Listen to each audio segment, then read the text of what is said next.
Methylation is this really hot topic in functional medicine and health and wellness today. But what is methylation? Why does it matter to your health? And what are people getting wrong about methylation? I want to dive into all of that in our video today, and I want to share with you how we can shift methylation in a healthy way using foods and herbal medicine to support our health. I'm Michelle. So if you're new here, I want to say welcome. I am a functional nutrition practitioner. I'm a clinical herbalist. I've done extensive training in trauma and nervous system biology. I'm going to share with you why that matters in this conversation in a moment as well. But first of all, let's talk about what even is methylation and why does it matter? Well, methylation is really just the idea that we're adding a methyl group to a molecule in the body, and these act as little tags in the body. It's a functional group that basically has a conversation with the body. It's telling the body how to do certain things. So we can add a methyl group to DNA, for example, and turn off and on certain genes that can impact our health.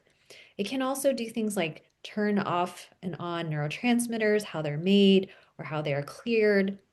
It can shift inflammation pathways, turning up inflammation or turning it down. It can impact how hormones are processed. And as I said, how genes are expressed over time. So, this is that epigenetic side of the conversation when it comes to methylation. And that's a really key part of this conversation because right now, so many people are talking about methylation in terms of genetics. And if you have maybe explored this topic of methylation, you might have even done some genetic testing around your genetic SNPs that indicate how well you are methylating. So, some of our genetic SNPs, like MTHFR, for example, and others, can give us some information about how well we can methylate or how we can utilize methylation nutrients in order to support methylation. And yet, there's a lot missing from the conversation if we just look at genetic SNPs. It doesn't tell us how you're actually methylating. And important key here, first of all, is that methylation isn't just good or bad, right? You're just methylating or you're not, but it's a communication system. And you can be under or over methylating, which I think a lot of people don't realize. So it's more than just looking at your genetics and looking at those SNPs you might have, and then treating those or addressing those with specific nutrients. In fact, you can make things worse if you're using the wrong methyl nutrients to support your health. So let's talk about that because if you're just treating methylation like a supplement checklist, hear me out. That is probably going to do more harm than good in many cases. There's some research, for instance, showing that taking folate as a supplement, and yes, this can even apply to methylated folate and other methyl B vitamins.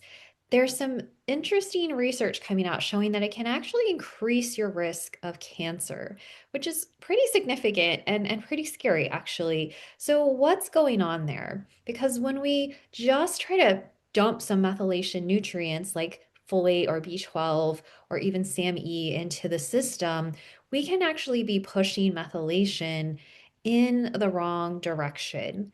As I said, you can be under or over methylating, and genetics doesn't tell us how you're actually methylating. Now, many people are under methylating. That's far more common than over methylation. But in working with clients in trauma and mental health and working with one of the top experts in the field, I was trained to do methylation testing by looking at number one, whole blood histamine as a marker for methylation. If your histamine levels are elevated, that's often a key indicator that you are an undermethylator. Although I will say it's not definitive, and there are certain things that can impact your histamine levels, like medications, antihistamines, or SSRIs, for one example.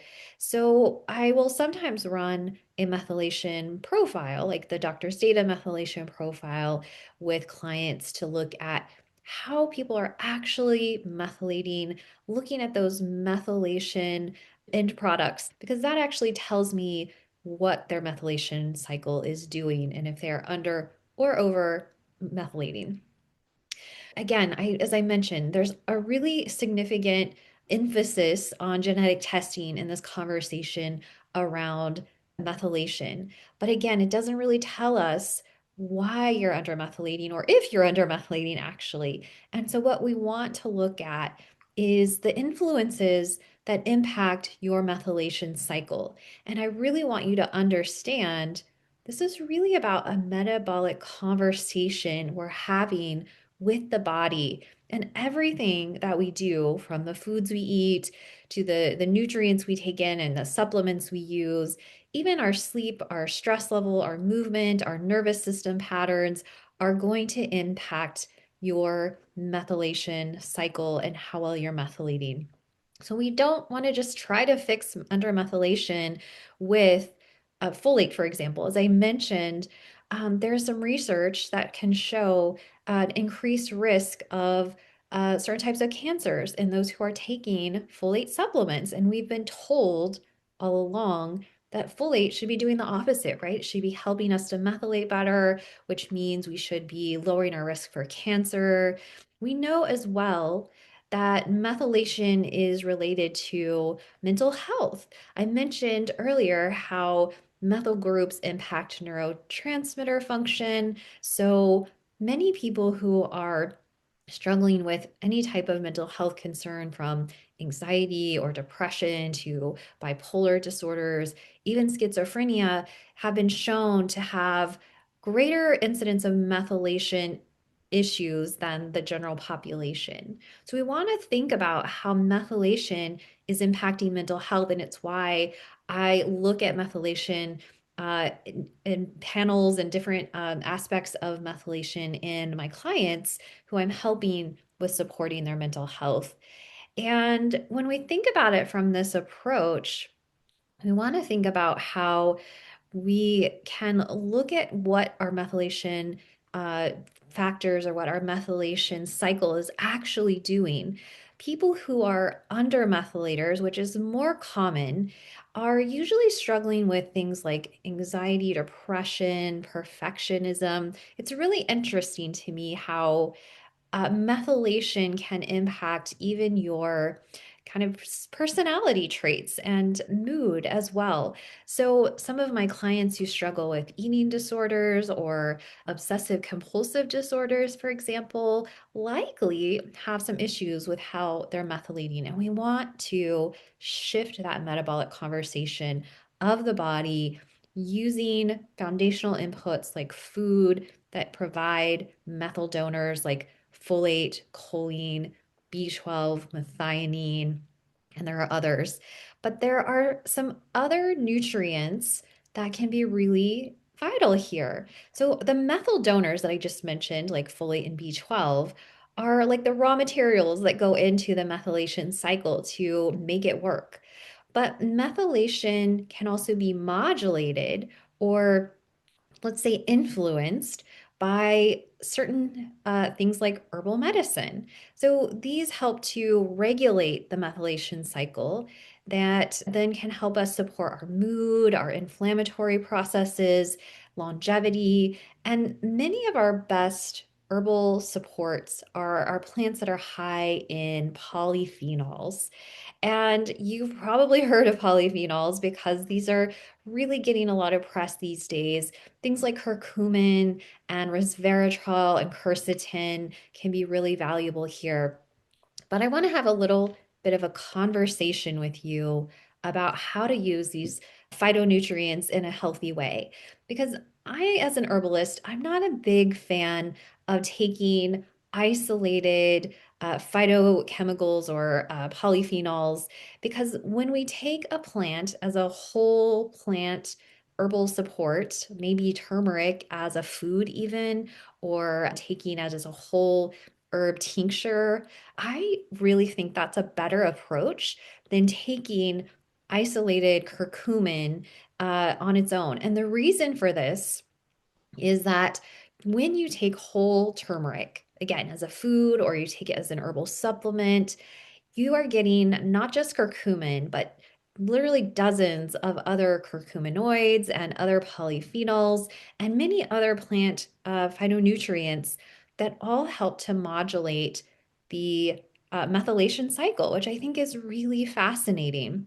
And that's true as well of things like quercetin, which is a really popular herb right now, or I should say herbal supplement or phytonutrient supplement that is a flavonoid found in foods like onions and apples and grapes. And so we're also getting a lot of information from those foods when we eat them that modulate the entire metabolic conversation of the body.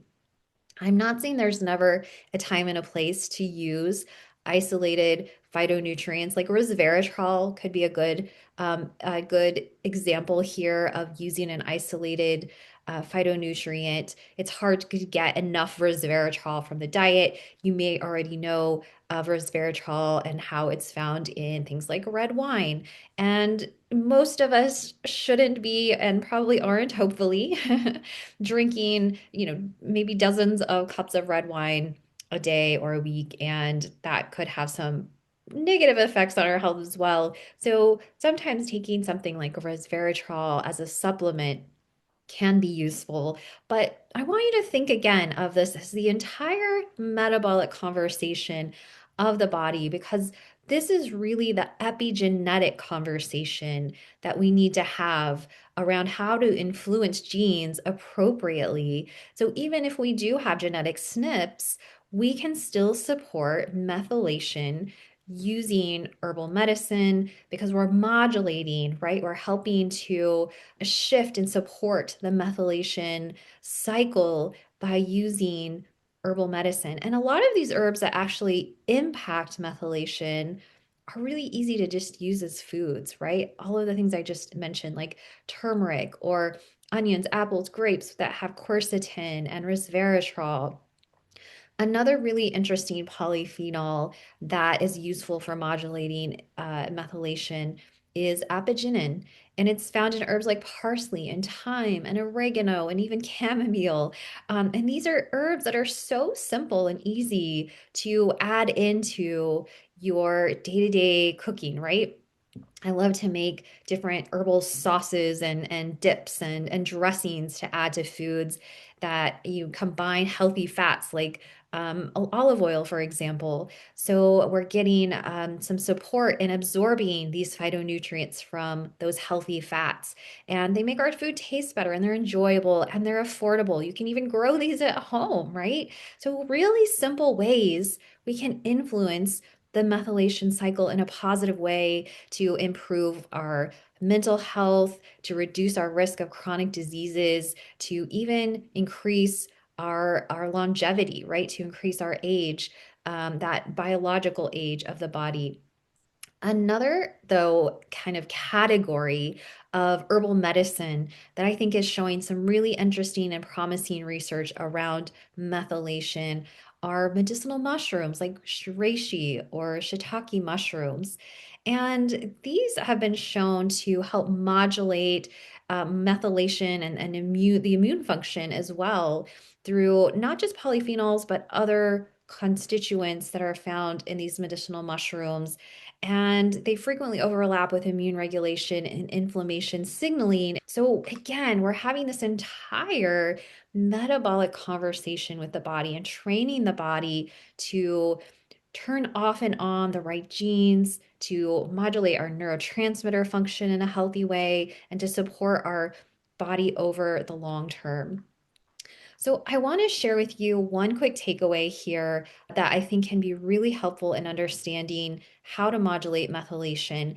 And that's really to think of food and herbs first, right? And even our herbs that we can use as foods can be really valuable here. Foods like beets are high in choline, one of our methyl donors.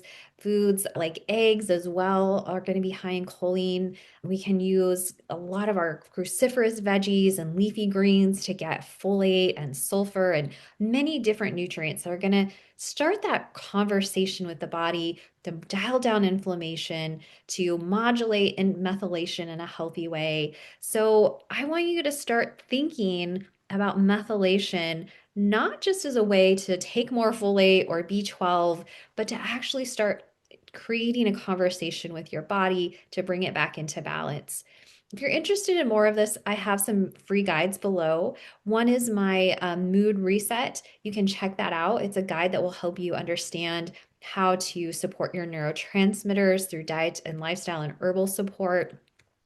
If you are a practitioner who's interested in learning how to use herbal medicine more effectively with your clients, I also have a free class you can grab down below where I show you how to use botanical medicine more effectively to help clients on their healing journey. So check that out. And we'll have this conversation next time as well. I want to keep talking about methylation, why it's so important in this topic of mental health, but also longevity and addressing chronic health issues, and how you can support this with diet and herbal medicine, and how to know the right supplements to take at the right time so that you're actually supporting methylation and not tipping it over into the wrong direction. So I will see you next time.